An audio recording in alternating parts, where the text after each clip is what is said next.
Friends, இந்த பாருங்கள் காலை வேலையெல்லாம் முடிஞ்சிட்டு ஜாமான் எல்லாம் கழுவி எல்லாம் க்ளீன் பண்ணியாச்சு. எனவே மத்தியான சமையல். இந்த பாருங்கள், இந்த மீன் வந்து 200 வாங்கியிருக்கோம். இந்த மீன் பேரெலாம் எனக்கு தெரியல. இந்த மீன் வந்து 200. இப்போ கழுவ போகிறோம். கழுவிட்டு சமைக்கிறப்ப காமிக்கிறோம்.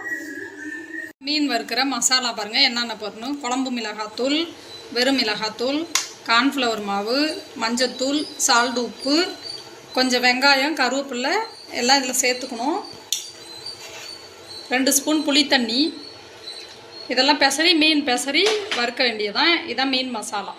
பெசரி மீன் வறுக்கிறப்ப காமிக்கிறேன். 1 ஸ்பூன் எண்ணெய் சேர்த்துங்க. இதில் இது சொல்ல மறந்துட்டேன். இஞ்சி, பூண்டு, வெங்காயம் அரைச்சி வச்சுருக்கோம். அந்த பேஸ்ட்டு 1 ஸ்பூன் போட்டுக்கணும். பாருங்கள், மீன்லாம் பெசரி வச்சுருக்கோம். இப்போ வறுக்க போகிறோம். இந்த பாருங்கள், தேங்காய் எண்ணெய் ஊற்றிருக்கேன். பாருங்கள், 1 கொத்து கருவேப்பிலை போட்டுக்கணும் எண்ணெயில். எண்ணெய் நல்லா காஞ்சிட்டு இப்போ மீன்லாம் போடுறப்ப காமிக்கிறேன்.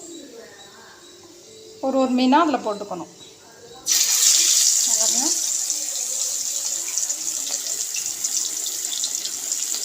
எங்களுக்கு இந்த மீன் மசாலா பிடிக்கும் ரொம்ப. அதனால தான் நாங்கள் வந்து இந்த மசாலா எல்லாம் போட்டுருக்கோம். பாருங்கள், எல்லாம் வறுத்துக்கிட்டுருக்கோம். எங்களுக்கு மீன் மசாலா ரொம்ப பிடிக்கும். சாதத்தில் போட்டு சாப்பிடுவோம். அதுக்காக தான் நிறைய மசாலா எல்லாம் போட்டு. நீங்கள் வந்து போன ட்ரிப்பு மீன் வறுத்தேன், காஞ்ச மிளகா கட் பண்ணி போட்டு வறுத்தேன். இந்த ட்ரிப்பு இந்த மசாலா இதில் வேணுனாலும் காஞ்ச மிளகாவும் கட் பண்ணி போட்டுக்கலாம். சூப்பராக இருக்கும். நீங்கள் இதுமாரிலாம் மீன் வறுத்துருக்கீங்களான்னு சொல்லுங்கள். அன்றைக்கி காஞ்ச மிளகா மீன் வறுவல், இன்றைக்கி மசாலா மீன் வறுவல்.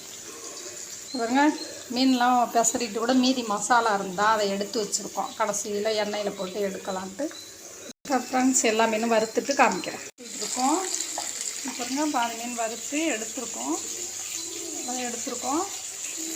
இது வறுத்துக்கிட்டு இருக்கு, எண்ணெயில் பொரிஞ்சிக்கிட்டு இருக்கு. எல்லாத்தையும் எடுத்துகிட்டு ரெடியானோன்னு காமிக்கிறேன். எல்லாம் முடிஞ்சிட்டு பாருங்க, சாதம், தயிர், வாழைக்காய், மீன் போட்டு மீன் குழம்பு, மீன் வறுவல், மசாலையோட மீன் வறுவல், தக்காளி ரசம், புளி ஊற்றாத தக்காளி ரசம். இதான் அன்றைக்கி எங்கள் வீட்டு சாப்பாடு. இதுமாரி மீனில் நிறைய மசாலா போட்டு செஞ்சு சாப்பிட்டு பாருங்கள். காஞ்ச மிளகா கட் பண்ணி போட்டு சூப்பராக இருக்கும். இதான் பிடிச்சிருந்தா லைக் பண்ணுங்கள், ஷேர் பண்ணுங்கள், சப்ஸ்கிரைப் பண்ணுங்கள். நன்றி.